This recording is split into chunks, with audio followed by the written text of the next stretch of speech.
very obviously under intelligent control. And they would fly out of the Soviet sector in the Warsaw Pact toward the west, in formation, at a high rate of speed, and at a very high altitude. And they would turn north over the English Channel, over the southern coast of England, and then they would disappear off of NATO radar over the Norwegian Sea. On that morning of 2nd February 1961, World War III almost began. The Soviets went on red alert. The NATO forces went on red alert. Everybody was, fingers on their triggers, thumbs poised above those red buttons. And World War III was just moments away. Within 20 minutes, it was all over. The objects flew, turned north, disappeared off radar. It was all over. After this event occurred, a British Air Marshal by the name of Sir Thomas Parte, who was a Deputy Supreme Allied Commander in Europe at that time. He was the deputy to my boss, General Lyman Wendlisser, an American four-star general who was known as SACEUR, Supreme Allied Commander in Europe. Air Marshal Pike says, "I've had enough of this. These objects have been showing up regularly from time to time. And as I said, they almost triggered a war." Air Marshal Pike said, "We're going to have to come to terms and find out what the hell's going on here. I want to know." So he began a study. He initiated a study in Shape headquarters that was to last 3 years. They published it and they issued it in the summer of 1964 while I was there working in the war room. They titled it An Assessment, an evaluation of a possible military threat to Allied forces in Europe. So it had front-on title, just couldn't learn very much about that. An assessment, an evaluation of a possible military threat to Allied forces in Europe.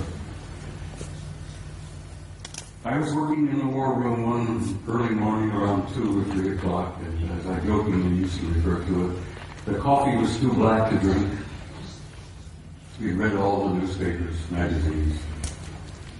Many of you have heard military life is about 99% boredom, broken up with 1% of sheer terror. And that's the way it used to be, and that's the way it probably is used to be. I'm sitting there nodding off, and this American Air Force full colonel looked at me and he says, "Wake up." He went over to the vault. The vault, in fact, was a walk-in safe. We opened the door and walked in, and we kept classified documents in there.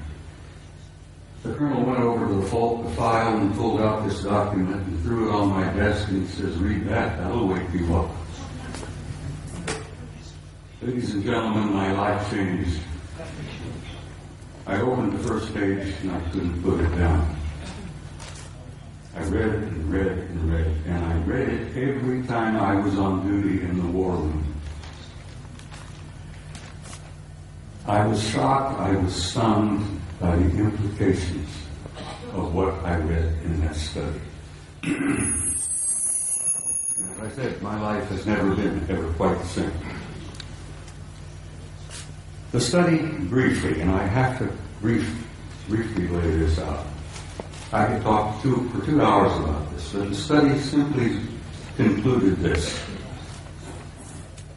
Is there a threat to Allied forces in Europe? Apparently not. They concluded that the planet Earth and the human race had been under some kind of survey or observation going on for hundreds, if not thousands of years. They concluded in 1964 that there were at least 4 different groups coming here, observing us, surveying us, analyzing us, closely watching us, what we were up to, what we were doing. They concluded that there did not appear to be a military threat involved because the repeated demonstrations of incredibly advanced technology demonstrated to us that if they had been hostile or malevolent, there was absolutely nothing we could do.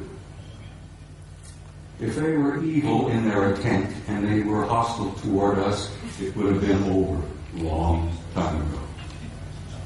So, the conclusion was there were 4 different groups involved. They had been coming here for a very, very long time.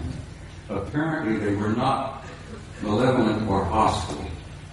The question was, what the hell are they doing here? Why are they here? And why are they interested in us? Well, they did not know in 1964 what their agenda or their motives were. And I will tell you honestly and frankly that even today, our authorities, our senior military, our national security people, still don't totally grasp what their motives are, what their agendas are. So this study in 1964 was simply a beginning for me. As I said, I was never quite the same again. As I jokingly say, I used to be a normal human being. And after I read that study and launched on my 45 years of research, I lost all aspects of normality.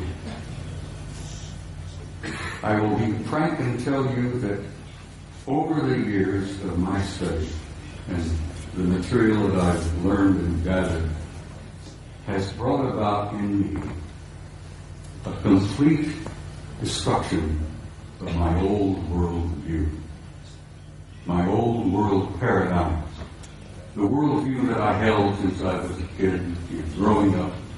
Everything made sense, I knew why we were here, where we were going, what was taking place.